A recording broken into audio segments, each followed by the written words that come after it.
তোমাকে যেটা করতে হবে প্রাইমারি লেভেলে আমি ওই করব, 1 ডজন উট পাখির বাচ্চা কিনবো, তো সে টাকাটা তুমি দিবা, আর আমি ভরণ পোষণ ধারণ করবো, সবকিছু দায়িত্ব আমার। কেন আমি কেন টাকা দিব একা? পার্টনারশিপ ব্যবসা তুমি বোঝো না? 50-50 শেয়ার, তুমি দিবা টাকা আর আমি ভরণ পোষণ করব। তুমি শোনো, ওই যে গ্রামের যে জায়গা, তারপরে খাবার, এগুলো যে বাজার মূল্য ধরো, তাহলে একদম তোমার টাকার সমানই হবে। তুমি কোথা থেকে জায়গা অ্যারেঞ্জ করবে আর খাবারই বা কিভাবে জোগাড় করবে?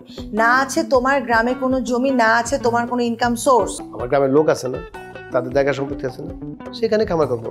আর উট পাখি নিয়ে গেলে গ্রামের লোকজনের তো হিরিক লাগবে দেখার জন্য, তখন টিকিট সিস্টেম করো। একদিনে 500 লোক যদি আসে, 10 টাকা করে তুলে তো 5000 টাকা। তুমি কি বলো, খাবারে খরচ হয়ে যাবে।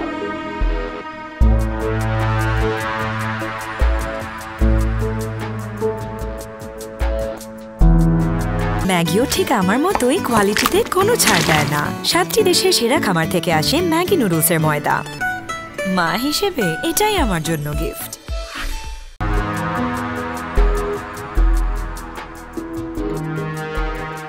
তুমি তো আমার কিছু জানালে না, এজন্য আমি চলে আসছি।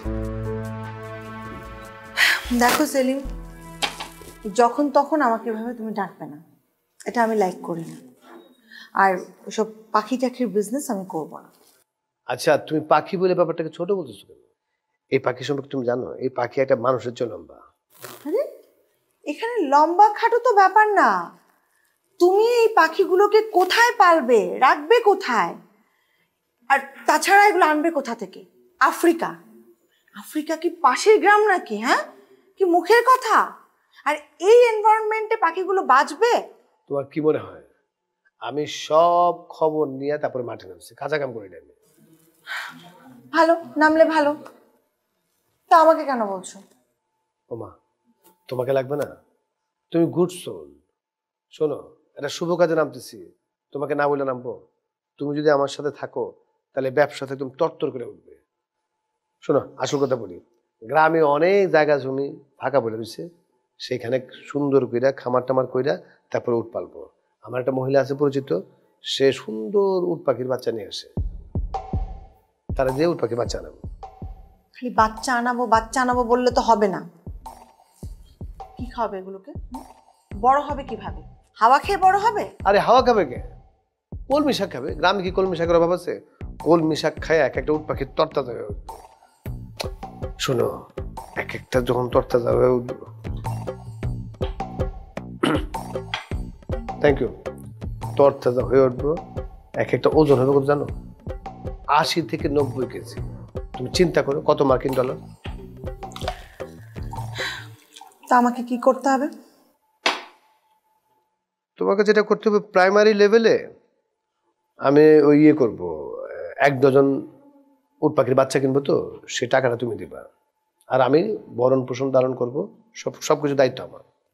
কেন আমি কেন টাকা দিব একা? পার্টনারশিপ ব্যবসা তুমি বোঝো না? 50-50 শেয়ার, তুমি দিবা টাকা আর আমি ভরণ পোষণ করবো। তুমি শোনো, ওই যে গ্রামের যে জায়গা, তারপরে খাবার, এগুলো যে বাজার মূল্য ধরো, তাহলে একদম তোমার টাকার সমানই হবে। তুমি কোথা থেকে জায়গা অ্যারেঞ্জ করবে আর খাবারই বা কিভাবে জোগাড় করবে? না আছে তোমার গ্রামে কোনো জমি, না আছে তোমার কোনো ইনকাম সোর্স। আমার গ্রামের লোক আছে না, তাদের জায়গা সম্পত্তি আছে না, সেখানে খামার করবো। আর উট পাখি নিয়ে গেলে গ্রামের লোকজনের তো হিরিক লাগবে দেখার জন্য, তখন টিকিট সিস্টেম করো।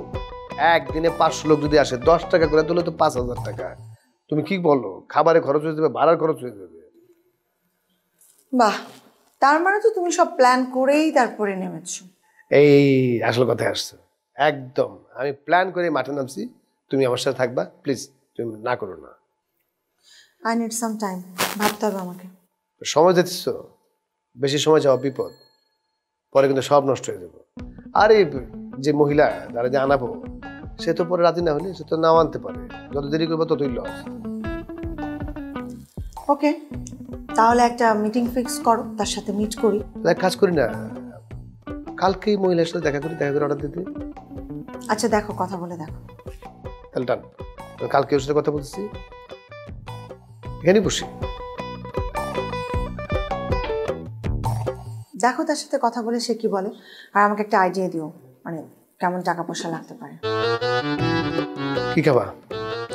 কিছু খাবো না, আরে কি বলে পানি খেলে হবে? এই লোক কই থাকে কই লোকটা ওয়েটার